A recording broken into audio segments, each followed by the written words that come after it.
C'est toujours un plaisir de vous retrouver sur la chaîne citoyenne pour le rendez-vous de l'actualité. Mesdames et messieurs, bonsoir et bienvenue à tous.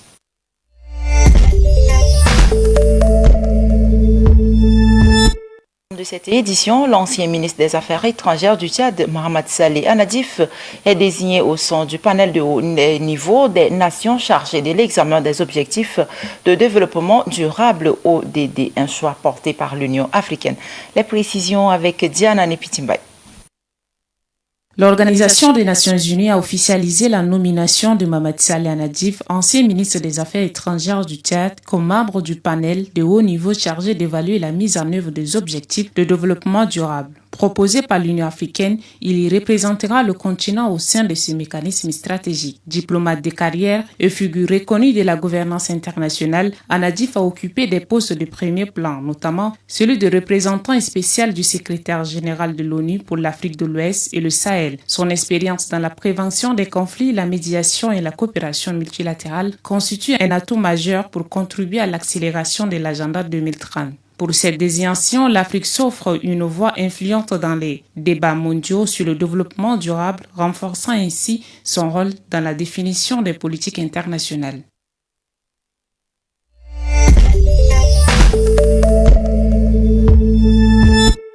Prélude à la 4e édition du forum, la plateforme AgriForum, espace de concertation réunissant les acteurs de l'agriculture et du développement durable, a tenu ce matin une conférence de presse dans la salle de conférence du centre Étoile de Moursal dans le 6e arrondissement. La rencontre s'est déroulée en présence des producteurs, des partenaires techniques et hommes de médias. Le point avec Chanel Alao.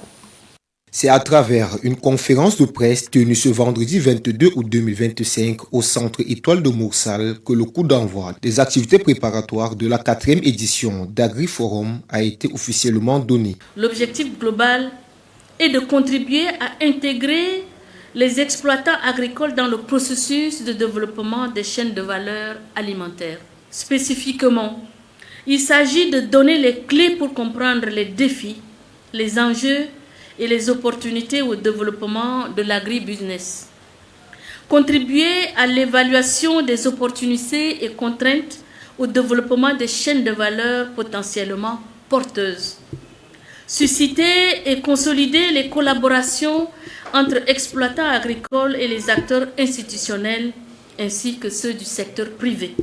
Bien que l'événement ait une vocation nationale, le Logone occidental reste la province pilote ayant accueilli avec succès les 3 premières éditions en 2022, 2023 et 2024. L'édition 2025 s'articule autour d'un thème majeur, agrobusiness à l'horizon 2030, quel modèle économique stratégique pour une agriculture durable, inclusive et créatrice de valeur. L'objectif affiché est de favoriser la spécialisation des producteurs dans des filières porteuses, améliorer la qualité et le rendement des productions et renforcer la compétitivité agricole.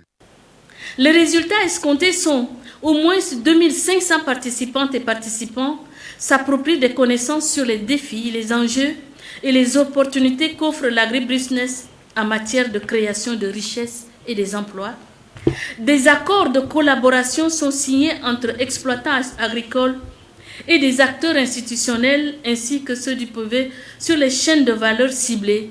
Ce sont la mangue, le manioc, le maïs, le riz, le sésame, à la tenue de la 3e édition. Environ 15 000 personnes ont visité les expositions ventes. Aussi, le comité de pilotage lance un appel à tous les acteurs de chaînes de valeur, aux passionnés de l'agriculture, de l'économie verte et aux partenaires techniques et financiers à apporter leur pierre de construction au succès de l'événement.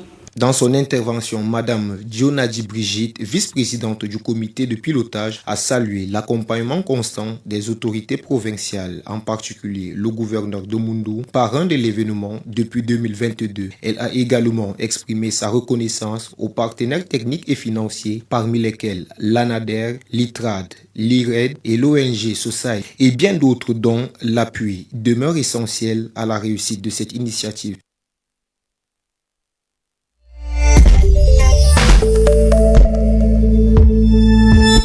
La page société de cette édition, à présent, les rideaux sont définitivement tirés sur les travaux de l'atelier de formation des juges et assistants du Conseil constitutionnel en technique de rédaction juridictionnelle.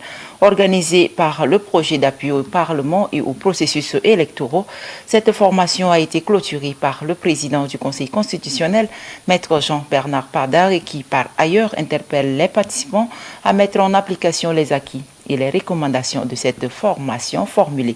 Bainadi Nicolas nous en dit un peu plus. Durant les 3 jours d'échange, de renforcement des capacités, les différentes thématiques abordées ont été enrichies. L'engagement et le professionnalisme des participants, ainsi que la richesse des débats qui ont nourri la réflexion collective sur les enjeux constitutionnels et électoraux. Les modules abordés ont été permis non seulement de consolider les connaissances théoriques, dans l'optique de renforcer les capacités des juges constitutionnels sur les questions relatives au consensus constitutionnel et surtout les connaissances sur les thématiques liées au consensus, entre autres le contrôle de constitutionnalité des lois, approche générale et le contrôle de constitutionnalité a priori, mais aussi de se perfectionner dans les domaines de compétences pratiques en matière de rédaction des décisions juridictionnelles, dans le respect des principes de clarté, de rigueur juridique et de motivation des jugements. Cette formation n'est pas seulement une occasion pour approfondir des connaissances techniques, mais ça a été vraiment l'occasion de partage d'expériences qui ont enrichi, j'espère, tout le monde.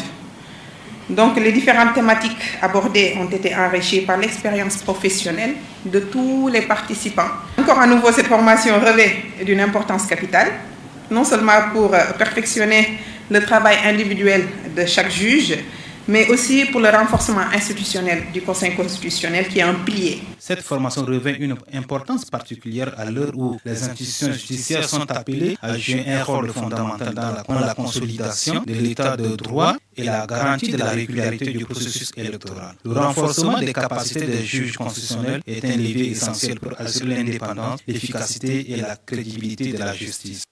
Durant ces 3 jours, vous avez bénéficié d'un espace d'échange, de réflexion et d'apprentissage de grande qualité, grâce à l'appui technique et financier du projet d'appui au Parlement et au processus électoraux.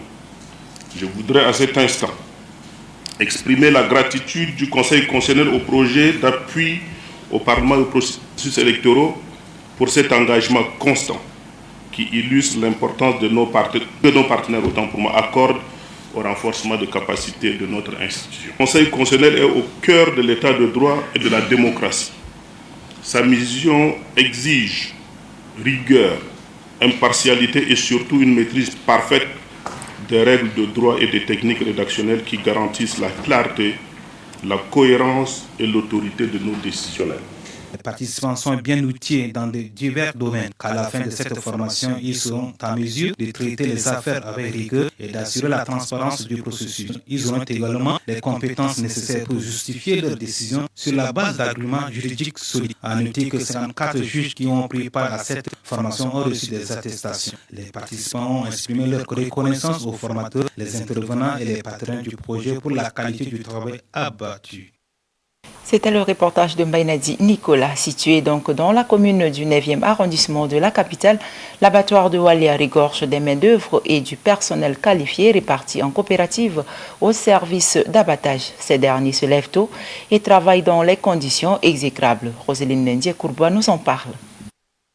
Situé dans le 9e arrondissement de la ville d'Injamena, l'abattoir de Walia regorge des main-d'œuvre et du personnel qualifié répartis en coopérative au service d'abattage. Ces derniers s'élèvent tôt, c'est-à-dire autour de 4h à 5h. Le processus est essentiel pour l'approvisionnement en viande, mais les conditions de travail sont basées sur la main-d'œuvre. L'on peut voir à proximité les grossistes, les clandomènes engagés dans le transport ainsi que les clients de circonstances. Sur la peau des bétails abattus, l'estampille apparaît comme symbole de suivi des vétérinaires.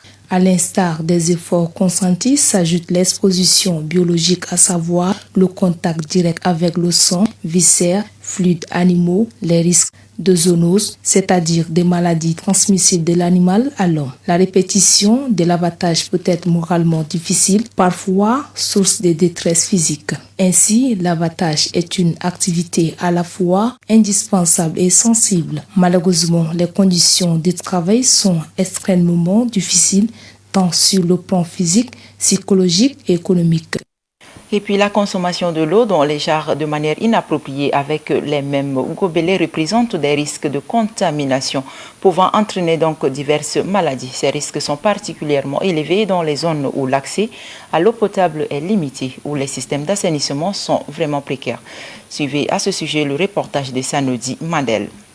L'observation des conditions de conservation parmi les ménages que nous avons enquêtés relève que 13,75% des récipients de stockage de l'eau de boisson ne sont pas couverts et sont donc exposés aux facteurs de pollution tels que le vent, la poussière, les mouches et d'autres insectes. Plus de la moitié des ustensiles servant à puiser l'eau de boisson n'étaient pas à l'abri de la saleté, ustensiles qui sont généralement plongés dans le récipient sans lavage préalable. C'est là pour faciliter ce qui se passe aux piétons ou même ce qui passe par les voitures ou la moto ou parfois dans le périphérique aussi. Parce que la vie, c'est l'eau.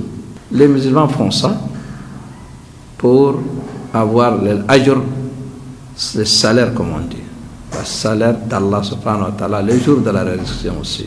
Parfois, les gens n'est pas fermé, c'est ouvert. Et vous constatez parfois les mouches qui tombent dans cette eau. Et parfois, les petits-enfants aussi passent.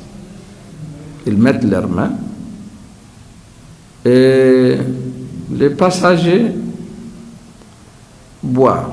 Les médecins disent que c'est la personne qui boit dans le même gobelet de ce qui c'est la personne avec la personne qui a la maladie de tuberculose.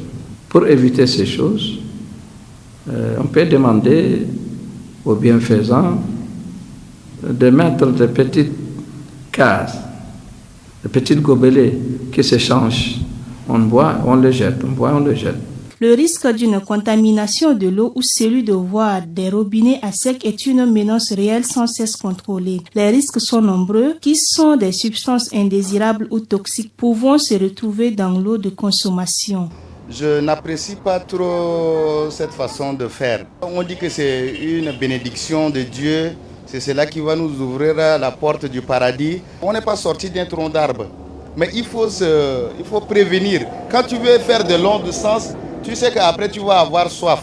Tu peux prendre ton eau ou bien si tu as un peu de moyens, tu peux aussi payer l'eau et puis quand tu auras un peu soif, tu vas te désaltérer. L'eau contaminée entraîne la transmission de maladies comme le choléra, la diarrhée, la dysenterie, l'hépatite A, la fièvre. La plupart disent que c'est le manque d'hygiène, la négligence de la population et le manque de contrôle.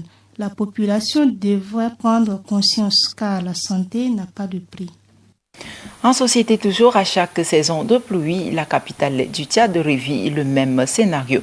Des quartiers entiers submergés, des routes impraticables et des familles contraintes de vivre les pieds dans l'eau. Et ce, malgré les efforts entrepris par les autorités pour curer les caniveaux. Pourquoi N'Djamena est-elle toujours inondée? La question interpelle autant des habitants que les experts. Suivez à ce sujet le reportage de notre reporter Koinito Jacques Jeannette. En N'Djamena, la pluie rime presque toujours avec inondation. Dès les premières précipitations, les routes se transforment en mares boueuses. Les maisons se retrouvent encerclées par l'eau et la circulation devient un véritable parcours du combattant. Pour de nombreux habitants, le problème vient du manque d'infrastructures adaptées. Pour d'autres, c'est l'entretien qui fait défaut. Mais les spécialistes, eux, pointent du doigt une cause plus profonde. C'est pas seulement curer les caniveaux. D'abord parce que N'Djamena est trop grand et presque les 2/3 du territoire de la ville sont occupés par de l'habitat anarchique. C'est de l'habitat vraiment spontané. Ces zones-là, il n'y a pas de rue, il n'y a rien, il n'y a pas de caniveau. Ça constitue déjà les 2/3 du territoire. La toute petite partie là, qui est entre guillemets viabilisée, c'est-à-dire où il y a les routes, on intègre les caniveaux. Mais les caniveaux là, d'abord, ne sont pas bien dimensionnés, n'est-ce pas? Et c'est ensuite insuffisant. Donc ça veut dire quoi? Ça veut dire que l'eau qui est en plus là, pour pouvoir l'évacuer, il va falloir penser à une technique plus élargie. Il faut regarder le problème dans sa globalité. Il faut vraiment un plan régional d'assainissement de tout le territoire de la capitale. Ce n'est pas seulement curer. Il faut, dans les zones où il n'y a pas de routes, il faut creuser, il faut créer des routes, n'est-ce pas? Il faut créer aussi les caniveaux là-bas. Parce que si toute l'eau qui est dans la petite zone là, qui est assainie, si c'est seulement ça qui va vers le fleuve, ça ne règle pas notre problème. L'absence d'un véritable chemin directeur d'urbanisme fait que la ville se développe de façon désordonnée, sans plan global de canalisation des eaux pluvieuses. C'est pourquoi chaque pluie transforme les rues en rivières. Si le curage des caniveaux reste nécessaire, il apparaît insuffisant. Curer juste les bouts à côté de chez moi ici, ça ne sert à rien. Il faut que le problème soit étudié dans la globalité au niveau de N'Djamena. Et il faut mettre les moyens. Il faut créer d'autres caniveaux. Il faut leur donner les bonnes dimensions, n'est-ce pas? Il faut aussi malheureusement sensibiliser la population est incivique. De sorte que les petits caniveaux qui sont insuffisants déjà là, n'est-ce pas? On prend tout ce qui est ordure, n'est-ce pas? Et de verser dans les corps, ça va continuer de boucher. À N'Djamena, chaque saison pluvieuse est synonyme d'inondation et de désarroi pour les habitants. Les experts comme Amos Tatoloum appellent donc à un changement de cap, poser une gestion ponctuelle des eaux de pluie à une véritable politique de planification urbaine.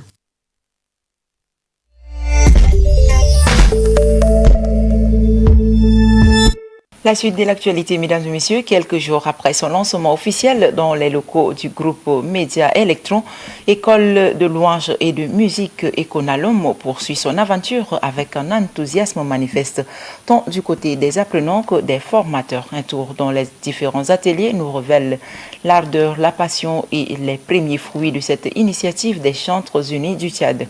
Le reportage signé Larissia Gakutu. Ils viennent d'horizons divers, portés par une même passion, la musique. Les enfants de l'Econalum s'initient depuis 5 jours au secret de l'art musical dans divers ateliers spécialisés tels que le vocal, le piano et la batterie. Un tour dans ces ateliers nous permet de voir le progrès des apprenants. Le sentiment que j'ai, c'est un sentiment positif. Les enfants sont en train bien d'apprendre. Il y en a qui touchaient déjà, qui connaissaient déjà quelques touches avant de venir, mais depuis qu'ils sont arrivés, il y en a parmi eux aussi qui ne connaissent rien du tout, mais qui, quand ils sont arrivés, depuis qu'ils sont là, ils sont en train de bien l'apprendre. Aujourd'hui, nous sommes le 5e jour où nous attaquons maintenant le jeu des accords. Donc, ça se passe bien.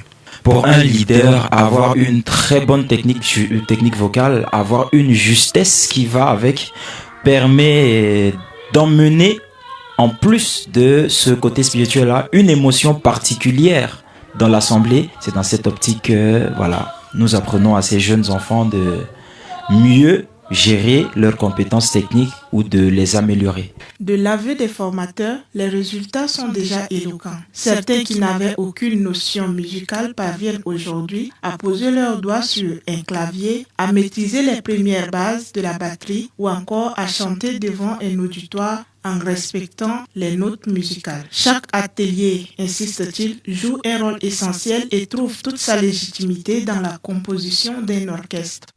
Bon, ce que je ne savais pas, c'est comment se tenir la conduite de louange, comment chanter au fait. Parce qu'on prend le micro, on chante comme ça seulement parce qu'il faut chanter. Et en venant ici, j'ai appris comment se tenir en face de l'assemblée. Do, ré, mi, fa, sol, la, si, do. Do, ré, mi, fa, sol, la, si, do. Do, si, la, sol, fa, mi, ré, do. Je vois que ça évolue bien. Aussi, nous apprenons aussi bien de nos formateurs qui se donnent la main dans la pâte pour nous apprendre comment jouer de l'instrument, quoi. Pour les apprenants, le choix des ateliers n'a été dicté ni contraint, mais par passion. Qu'il s'agit du piano ou du chant, l'acquisition des techniques fondamentales se fait dans la rigueur et la bonne humeur. Et tous s'accordent à reconnaître la compétence et la disponibilité des encadreurs. Au-delà d'une simple initiation, cette formation poursuit un objectif noble: préparer la relève des Chantres Unis du Tchad afin d'assurer la continuité et le rayonnement de la louange nationale. La session de formation prendra fin le 4 septembre 2025, mais déjà l'Econalum a réussi son premier pari: éveiller des talents et faire vibrer des passions.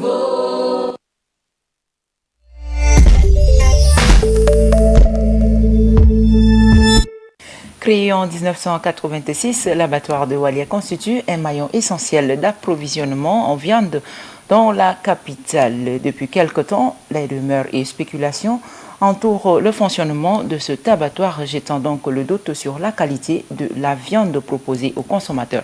Frida Ketemalo nous en dit un peu plus. Derrière ces labeurs éprouvants, rythmés par des processus stricts allant de l'abattage à la distribution des carcasses, se cache une organisation bien rodée. Des équipes dédiées veillent à chaque étape, allant du chef de l'inspection au délégué, en passant par des vétérinaires. Chacun assume avec rigueur la responsabilité qui lui incombe. Pour dissiper les inquiétudes et rassurer l'opinion publique, Adam Togoy, chef de l'inspection de l'aire d'abattage de Walia, précise. C'est de boucher, chacun amène son animal et nous, à notre niveau, on fait l'inspection pour le contrôle d'arrêt alimentaire d'origine animale. On fait l'inspection pour livrer une viande saine à la population. Sur le plan sanitaire, l'État exerce une vigilance constante. Des vétérinaires suivent de près l'ensemble du processus, depuis l'entrée du bétail jusqu'à la sortie des viandes destinées au marché et différents sites de distribution. De son côté, Madame Mondi Kotmassa, inspectrice à l'aire d'abattage de Walia, ajoute. Comme là, c'est pour assurer la santé déjà, mettre la viande propre à la disposition de la population. Ici, nous avions deux types d'inspection. Nous avions inspection ante-mortem et nous avions aussi inspection post-mortem. Inspection ante-mortem, c'est les inspections des animaux sur pied qui se fait dans le parc des stabilisations là-bas. Donc ça se passe dans la soirée, à la veille de l'abattage de l'animal. Et l'inspection post-mortem, c'est l'inspection, ce que nous faisons dedans le matin. Là. Donc nous inspectons la viande. Après, nous mettons l'estampille et ça sort. Les viandes de mauvaise qualité, nous, on les incinère. Il y a un incinérateur. Donc, quand on fait les saisies, on vient les incinérer. Il est légitime que les consommateurs s'interrogent sur la qualité de la viande qu'ils consomment. Mais il est tout aussi important de rappeler que les procédures appliquées sont clairement définies, ce qui permet de réduire considérablement les doutes et malentendus. Ainsi, loin des rumeurs persistantes, l'aire d'abattage de Walia affirme fonctionner selon des normes de contrôle sanitaire précises.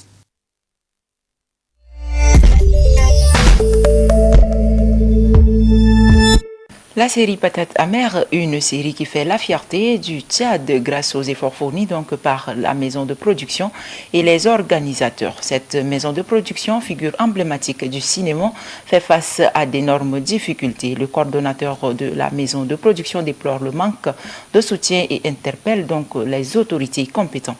Il est au micro de Yaki Lydia. La difficulté, c'est que on n'a pas de financement extérieur. C'est le producteur, le frère Armand, le PDG, n'est-ce pas, de Electron TV, qui, jusqu'à preuve de contraire, se bat pour que nous puissions produire. Nous avons pu produire Patates amères et maintenant nous sommes en train de produire, de finaliser les 3 épisodes.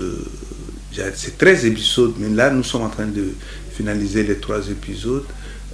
Les difficultés, il y en a, hein, mais vous savez, le Tchad n'est pas un pays de cinéma. Donc il faudrait faire du casting, il faudrait chercher des profils des acteurs qui répondent, n'est-ce pas, au scénario.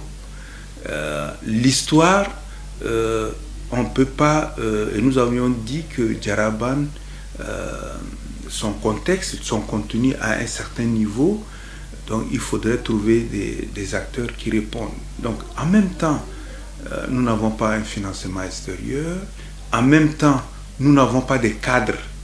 Il faut chercher des sites de tournage, il faut négocier des sites de tournage, il faudrait faire des pieds de grue devant des gens qui sont supposés vous accompagner en termes, n'est-ce pas, des sites de tournage, en termes, n'est-ce pas, de décor. Mais je crois que c'est une aventure radieuse. Nous sommes fiers, n'est-ce pas, de contribuer, d'apporter notre contribution à l'industrie cinématographique tchadienne.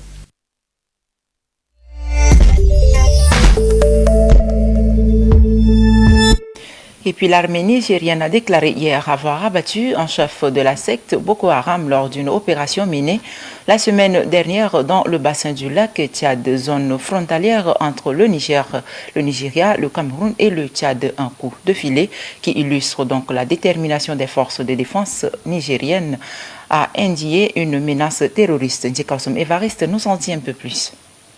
Dans un communiqué officiel, les forces armées nigériennes ont annoncé avoir neutralisé Ibrahim Mahamadou alias Bakura, figure du mouvement djihadiste Boko Haram. L'opération décrite comme chirurgicale et d'une précision remarquable s'est déroulée sur l'île de Chiwala dans la région du Difa du sud-est du Niger. Boko Haram s'est illustré par une violence étonnante depuis son apparition en 2009 au Nigeria est responsable de près de 40 000 morts et plus de 2 millions de déplacés avant d'attendre ses attaques aux pays voisins comme le Niger, le Tchad et le Cameroun. Selon l'armée nigérienne, Ibrahim Mahamadou, quadragénaire originaire du Nigeria, avait intégré Boko Haram il y a plus de 13 ans. À la mort d'Aboubacar en mai 2011, il avait pris la tête d'une faction des plus redoutées du groupe. Selon son nom est lié à plusieurs actions meurtrières d'ampleur, dont l'enlèvement de plus de 30 000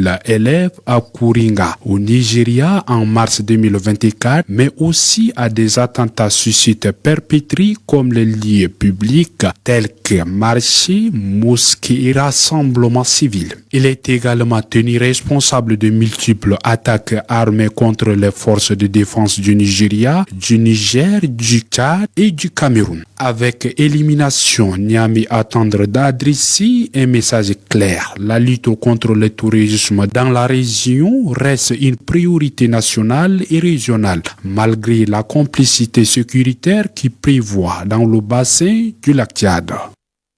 Et puis à moins d'un mois du référendum constitutionnel fixé, donc le 21 septembre, le président de la transition guinéenne, Mamadi Doumbouya, intensifie donc ses manœuvres politiques. Une série de nominations stratégiques au sein de l'appareil électoral suscite de vives inquiétudes dans le rang de l'opposition.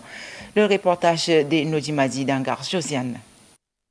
La Guinée s'avance à grands pas vers un moment charnière de son histoire politique. Le 4 août, un décret présidentiel convoquait officiellement le corps électoral pour le référendum constitutionnel. Quelques jours plus tard, le 20 août, le colonel Doumbouya annonçait l'ouverture de la campagne au 24 août avec une clôture fixée au 18 septembre. Un calendrier rigoureusement balisé qui, derrière son apparente clarté, cache des zones d'ombre, source de crispation. Au centre de la controverse, une vague de nominations jugées sélectives au sein de l'administration électorale, touchant des postes stratégiques liés à l'organisation du scrutin. Pour l'opposition, ces décisions s'apparentent à un verrouillage méthodique du processus. Il s'agit de placer les fidèles à tous les échelons avant d'assurer un référendum taillé sur mesure, dénonce un acteur politique guinéen. À l'inverse, le camp présidentiel défend une rationalisation et une professionnalisation de l'appareil électoral, arguant